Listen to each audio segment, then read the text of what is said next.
किसी भी चीज को समझने के लिए सबसे पहले मन को शांत रखना चाहिए और फिर काम पर ध्यान देना चाहिए, क्योंकि हम मन से ही प्रश्न खोज लेते हैं और मन में ही जवाब देकर बैठ जाते हैं। भगवान कृष्ण ने मन को शांत रखने के लिए के दो चीजें बताइए हैं। भगवद गीता में भगवान श्री कृष्ण कहते हैं, मन का बेचैन होना उसका स्वभाव है। हमारे मन को लगता है कि अगर वह अलग अलग बातों के बारे में सोचता रहेगा तो हमें आने वाली हर मुश्किल और मुसीबत से बचा लेगा, पर ऐसा होता नहीं है। हम अपने जीवन का काफी अधिक समय सोच विचार करके परेशान होने में निकाल देते हैं। भगवान श्री कृष्ण कहते हैं कि मन का यह स्वभाव बदलना मुश्किल जरूर है, असंभव नहीं। अच्छा, अब आप एक बात बताइए, क्या आप कौए को कह सकते हैं कि वो काम की आवाज ना करे? या फिर क्या आप किसी मेंढक को कह सकते हैं कि वह पानी देखते ही ऊंची छलांग ना मारे? हमारे मन का भी कुछ ऐसा ही है। जीवन में कुछ भी होता है, अच्छा या बुरा, हमारा मन उस पर काम करने लगता है। काम से मेरा मतलब है चिंता करना, व्याकुल होना।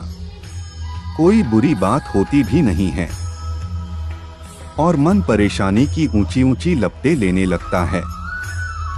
कभी कभी तो मुझे ऐसा लगता है कि हम में से कई लोग सिर्फ परेशान होने के लिए जीते हैं।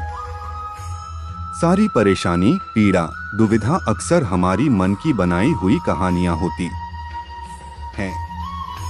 भगवान श्री कृष्ण हमें हमारे मन को शांत और स्थिर करने के लिए दो उपाय देते हैं। पहला, ध्यान लगाना या मेडिटेट करना। दूसरा, वैराग्य भाव सीखना।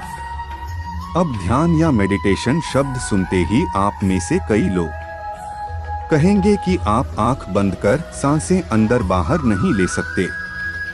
यहाँ हम सब गलती कर बैठते हैं। मेडिटेशन या ध्यान का मतलब सिर्फ आंख बंद कर बैठना नहीं होता।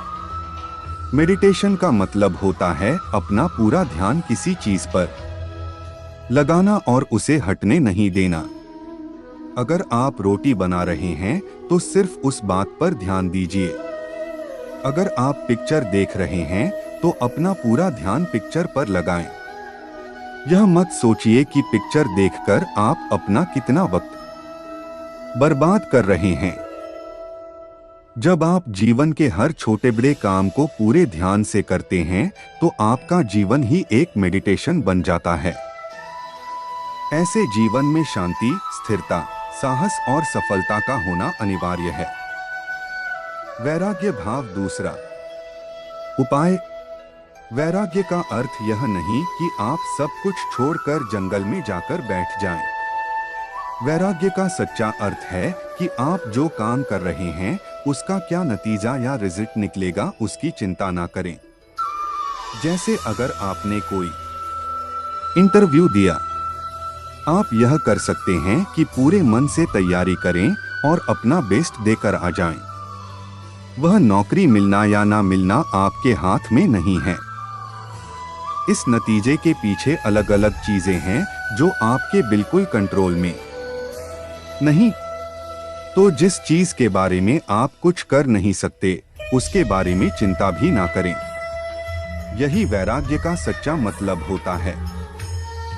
और यही है भगवान श्री कृष्ण का दूसरा उपाय, मन को चिंता की लपटों से बचाने का। याद रखिए, आप पूरे के पूरे इंसान हैं। समझदारी, संयम और कुशलता से भरे इंसान।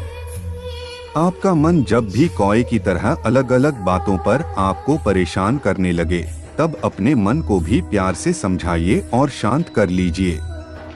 बस अपने ऊपर विश्वास रखिए कि आप कभी अपना बुरा नहीं होने देंगे।